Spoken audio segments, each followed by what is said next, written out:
ధర్మాన్ని ఉద్ధరిస్తాడని ఆ రోజు తమరన్న మాట ఫలించింది. కోటి లింగాలను ఒకే చోట చూసి నా మనసులో మంగళ వాయిద్యాలు మ్రోగుతున్నాయి. నువ్వు అన్నది నిజం సర్వమంగళ, నాకు అలాగే అనిపిస్తుంది. మీ దివ్య పాద స్పర్శతో ఆ కోటి లింగాల క్షేత్రం మహాపుణ్యక్షేత్రంగా మారాలి. ఆ అద్భుతం సృష్టించిన భక్తుల చరిత్ర అజరామరం కావాలి. అవును దేవి, కానీ కొన్ని కావాలంటే కొన్ని పోవాలి. అంటే బంగారపు సూదైన బెజ్జంలో మలినం ఉంటే దారం ఎక్కించలేం కదా. వెళ్ళి మలినం వదిలించి వస్తాను.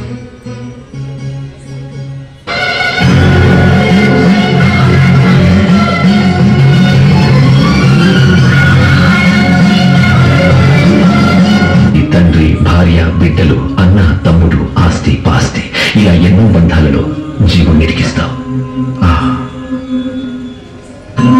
ఆ చిక్కులన్నీ మృత్యువని ఒక చిన్న స్పర్శతో చటుకును తెంపేస్తావు. ఆహా, నీకు సాటి నువ్వే లీలామయ్య.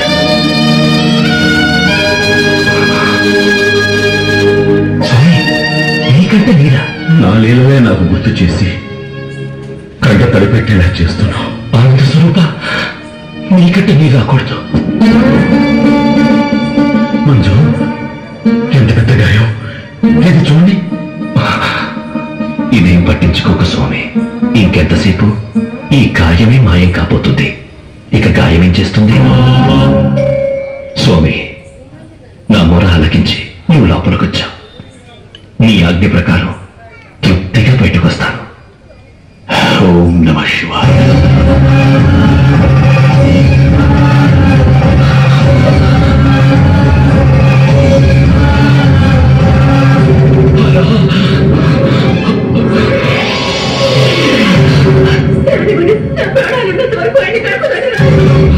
కాత్యాయని అంటే మృత్యు ధర్మాన్ని అడ్డుకోవాలని ఆశిస్తున్నావా?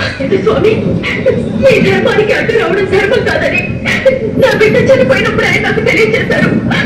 ఆయనతో పాటు నన్ను తీసుకెళ్ళి స్వామి.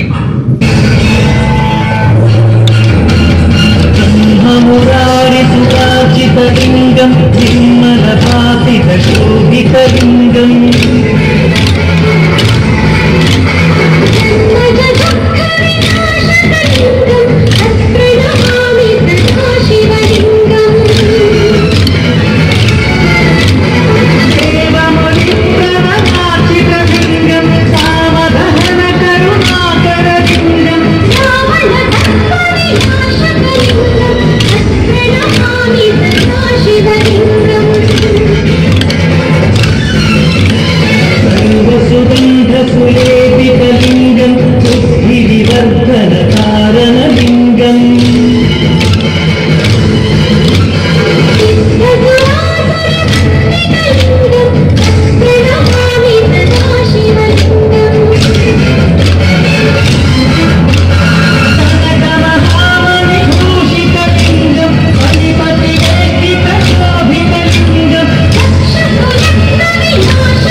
అర్ధనారీశ్వరుణ్ణి బంధించి వేశారు.